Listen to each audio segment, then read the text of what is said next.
Deuxième épître de Paul aux Thessaloniciens, chapitre 1. Paul et Sylvain et Timothée, à l'église des Thessaloniciens qui est en Dieu notre Père et en Jésus-Christ le Seigneur. Que la grâce et la paix vous soient données de la part de Dieu notre Père et du Seigneur Jésus-Christ. Nous devons à votre sujet, frères, rendre continuellement grâce à Dieu, comme cela est juste, parce que votre foi fait de grands progrès, et que la charité de chacun de vous tous à l'égard des autres augmente de plus en plus. Ainsi, nous glorifions-nous de vous dans les églises de Dieu, à cause de votre persévérance et de votre foi au milieu de toutes vos persécutions et des tribulations que vous avez à supporter. C'est une preuve du juste jugement de Dieu, pour que vous soyez dignes du royaume de Dieu, pour lequel vous souffrez. Car il est de la justice de Dieu de rendre l'affliction à ceux qui vous affligent, et de vous donner, à vous qui êtes affligés, du repos avec nous, lorsque le Seigneur Jésus apparaîtra du ciel avec les anges de sa puissance, au milieu d'une flamme de feu, pour punir ceux qui ne connaissent pas Dieu et ceux qui n'obéissent pas à l'évangile de notre Seigneur Jésus-Christ.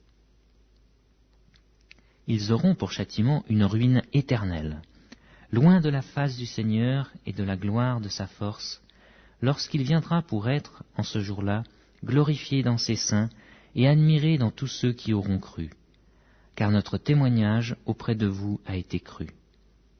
C'est pourquoi aussi nous prions continuellement pour vous, afin que notre Dieu vous juge digne de la vocation, et qu'il accomplisse par sa puissance tous les desseins bienveillants de sa bonté, et l'œuvre de votre foi, pour que le nom de notre Seigneur Jésus-Christ soit glorifié en vous, et que vous soyez glorifiés en lui, selon la grâce de notre Dieu et du Seigneur Jésus-Christ.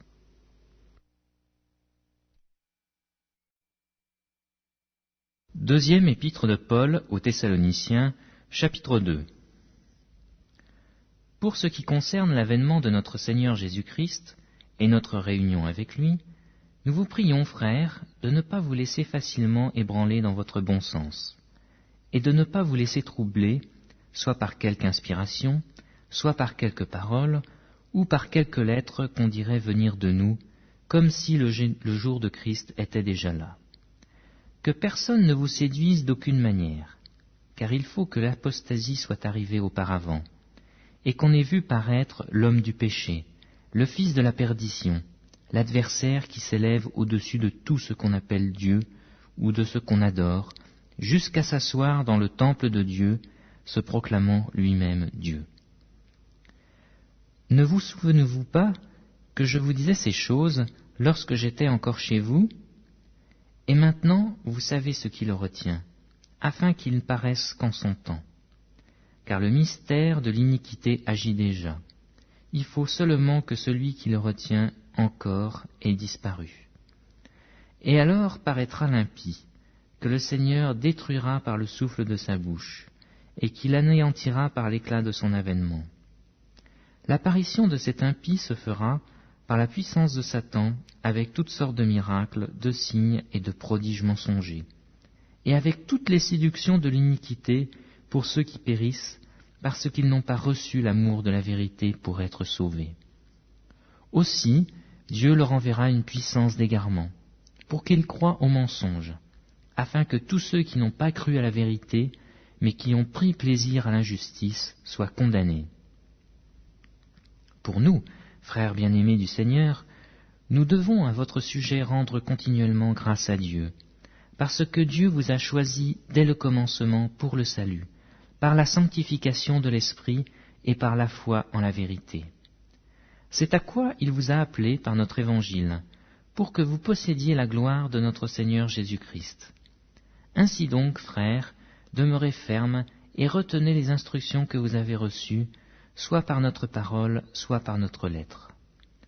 Que notre Seigneur Jésus-Christ lui-même, et Dieu notre Père qui nous a aimés, et qui nous a donné par sa grâce une consolation éternelle et une bonne espérance, console vos cœurs et vous affermisse en toute bonne œuvre et toute bonne parole.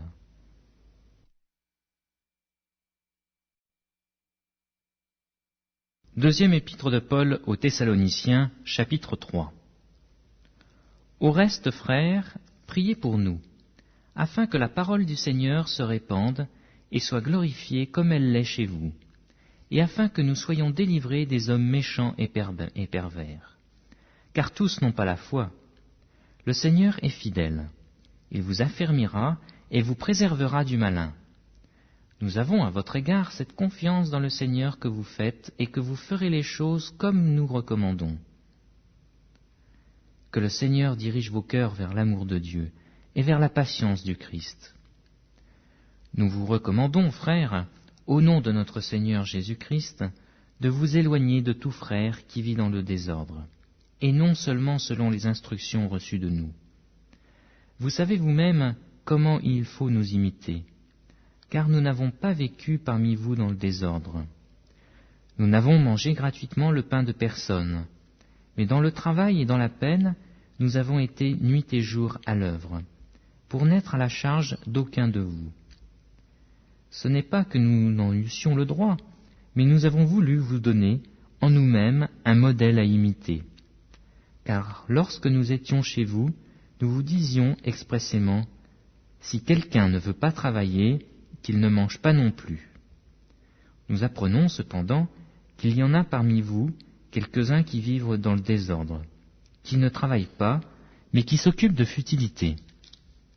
Nous invitons ces gens-là, et nous les exhortons par le Seigneur Jésus-Christ, à manger leur propre pain, en travaillant paisiblement. Pour vous, frères, ne vous lassez pas de faire le bien. Et si quelqu'un n'obéit pas à ce que nous disons par cette lettre, notez-le, et n'ayez point de communication avec lui, afin qu'il éprouve de la honte. Ne le regardez pas comme un ennemi, mais avertissez-le comme un frère. Que le Seigneur de la paix vous donne lui-même la paix en tout temps, de toute manière. Que le Seigneur soit avec vous tous. Je vous salue, moi, Paul, de ma propre main. C'est là ma signature dans toutes mes lettres. C'est ainsi que j'écris. Que la grâce de notre Seigneur Jésus-Christ soit avec vous tous. Amen.